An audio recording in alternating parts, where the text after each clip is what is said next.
23 sapi dan 10 kambing akan dipotong dalam rangka Idul Adha 1436 Hijriah di Masjid Istiqlal. Untuk informasi selengkapnya kita terhubung dengan reporter Tezar Aditya dan juru kamera Budi Manurung dari Masjid Istiqlal, Jakarta. Tezar, kapan rencananya pemotongan hewan kurban akan dilaksanakan? Ya Egan, hingga saat ini memang belum ada aktivitas berarti selepas dilaksanakannya sholat Idul Adha tadi pagi. Karena pemotongan dan penyembelihan hewan kurban sendiri baru akan dilaksanakan nanti sore sekitar ba'da isya sekitar pukul 19 waktu Indonesia Barat. Dan saat ini memang dari data sementara yang kami dapat dari panitia kurban di Masjid Istiqlal ini, pihak Masjid Istiqlal telah menerima ada 23 ekor sapi dan juga 10 ekor kambing dari sumbangan berbagai lapisan masyarakat. Salah satunya adalah sumbangan dari Presiden Joko Widodo yang menyumbang seekor sapi seberat 1,3 ton. Dan juga Wapres Yusuf Kala yang juga menyumbang seekor sapi seberat 1,2 ton. Saya juga tadi sempat melihat sapinya besar sekali dan saat ini telah berada di halaman Masjid Istiqlal. Dan selain itu juga saya tadi sempat melihat adanya sapi yang juga sumbangan dari Kementerian Agama dan juga Kementerian Reformasi Birokrasi dan Pemberdayaan Aparatur Negara. Hingga saat ini Masjid Istiqlal dan panitia kurban di sini juga masih terus menerima jika adanya masyarakat yang masih akan menyumbangkan hewan kurbannya masih dibuka hingga saat ini karena pemotongan baru akan dilangsungkan nanti sekitar pukul 7 sore nanti. Memang secara hukum bahwa pemotongan atau penyembelihan hewan kurban diperbolehkan dimulai sejak tadi selepas sholat Idul Adha hingga 3 hari mendatang pada tanggal 10 Zulhijjah hingga 13 Zulhijjah. Demikian Egan.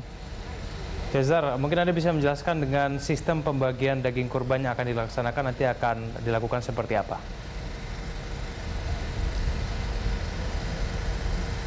Ya, Egan, dapat kami sampaikan bahwa sistem dari pembagian hewan daging kurban ini seperti tahun sebelumnya ini tidak lagi sistem kupon dan juga sistem perorangan, tapi dengan sistem kolektif dan juga sistem proposal. Jadi sistemnya adalah sebulan sebelum perayaan Idul Adha ini, kelompok dari masyarakat baik itu RT, RW dan juga yayasan memberikan proposal kepada Masjid Istiqlal dan untuk mereka menerima daging kurban nantinya. Dan seminggu sebelum pelaksanaan Idul Adha, para panitia dari Masjid Istiqlal ini telah mensurvei ke tempat-tempat mereka apakah mereka termasuk kelompok yang layak mendapatkan daging kurban.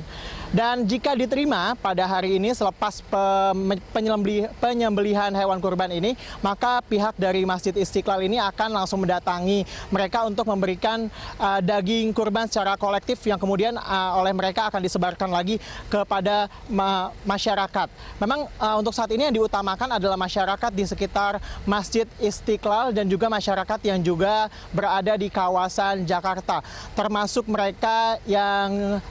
mereka juga yang juga terkena musibah seperti kebakaran dan juga musibah lainnya.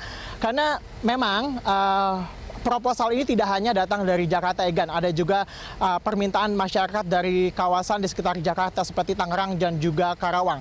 Memang panitia sendiri mengakui bahwa sistem ini dinilai lebih efektif dan juga untuk menghindari adanya penumpukan masyarakat yang datang langsung ke Masjid Istiqlal, adanya calo daging, dan juga adanya kemungkinan kisruh dan juga kerusuhan akibat membeludaknya permintaan daging dari masyarakat, namun tidak dibarengi dengan persediaan dari hewan kurban dari Masjid Istiqlal ini. Demikian, Egan. Baik, terima kasih Tezar atas laporan Anda. Pemirsa, reporter Tezar Aditya dan juru kamera Budi Manurung melaporkan langsung dari Masjid Istiqlal, Jakarta.